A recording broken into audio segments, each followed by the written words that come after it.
Manakah di antara 3 gambar kegiatan ini yang menyebabkan abrasi pantai?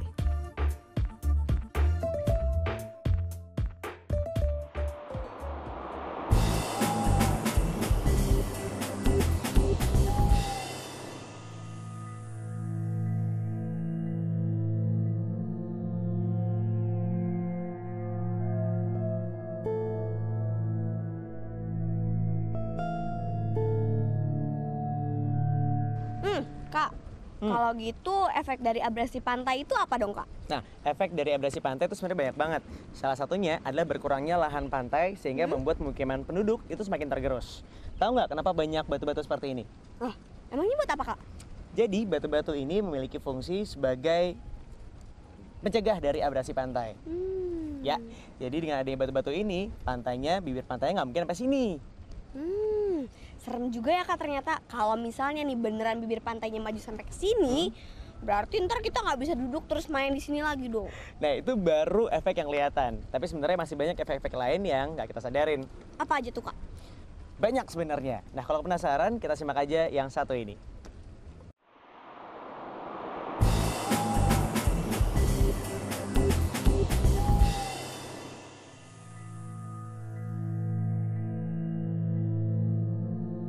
Kita bisa menghubungkan efek negatif ini kalau kita hubungkan dengan manusia.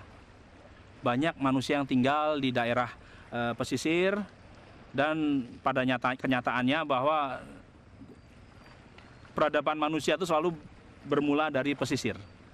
Nah, di situ. Kemudian kita berangkat dari situ. Ada masalah sosial yang ditimbulkan apabila terjadi abrasi, ada masalah ekonomi dan masalah budaya. Nah, masalah sosial misalkan, kalau terjadi abrasi, pantai menjadi pendek. Kemudian masyarakat di situ yang tinggal semula di bibir pantai, di garis pantai, rumahnya rusak, dapurnya rusak, sehingga mereka menjadi stres. Yang kedua, sisi ekonomi. Misalkan pantai itu di sisi jalan raya nasional atau jalan raya kabupaten. Nah, akan terjadi kerusakan yang ditimbulkan oleh abrasi tentunya. Abrasi makin lama makin mengurangi garis pantai, akhirnya menggerogoti jalan nasional, jalan kabupaten yang ada di daerah itu merugikan jelas karena perbaikan atau kemudian sarana pengangkutan menjadi terhenti, sayur mayur yang tadinya bisa diangkat segar kemudian layu di jalan, susu yang diangkat misalkan diangkut menjadi basi, atau ikan yang tadinya mau diangkut untuk penjualan dari pantai ini ke kota menjadi tidak segar lagi. Nah, itu adalah masalah ekonomi yang harus kita pikirkan. Abrasi pantai tidak hanya membuat garis-garis pantai menjadi semakin menyempit, tapi bila dibiarkan begitu saja, akibatnya bisa menjadi lebih berbahaya. Seperti kita ketahui, negara kita Indonesia sangat terkenal dengan keindahan pantainya. Setiap tahun banyak wisatawan dari mancanegara berdatangan ke Indonesia untuk menikmati panorama pantainya yang sangat indah. Apabila pantai sudah mengalami abrasi, maka tidak akan ada lagi wisatawan yang datang untuk mengunjunginya. Hal ini tentunya sedikit banyak akan mempengaruhi perekonomian di Indonesia karena secara otomatis devisa negara dari sektor pariwisata akan mengalami penurunan.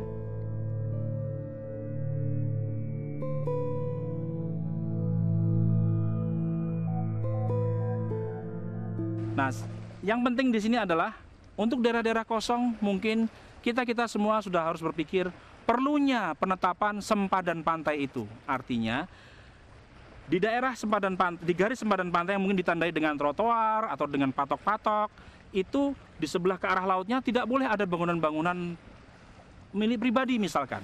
Nah, di sebelah daratnya boleh. Nah, di situ adalah juga melindungi rakyat atau penduduk atau sosekbud yang akan terjadi di daerah pantai itu agar kalau terjadi abrasi itu tidak menimbulkan kerugian di situ. Ada beberapa efek abrasi yang merugikan ekosistem pantai. Pertama, terjadinya penyusutan lebar pantai sehingga lahan bagi penduduk yang tinggal di pinggir pantai menyempit.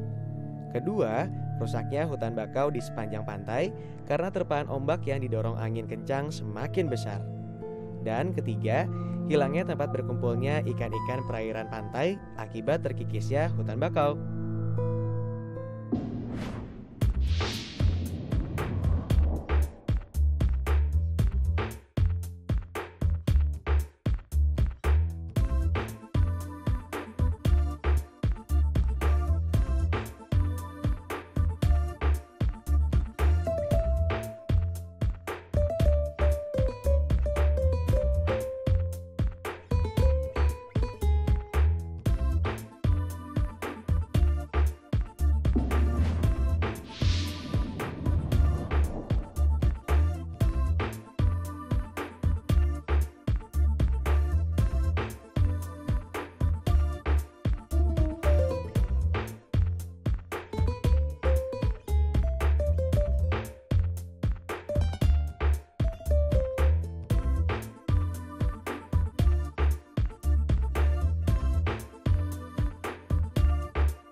Manakah di antara tiga gambar ini yang merupakan dampak negatif dari abrasi pantai?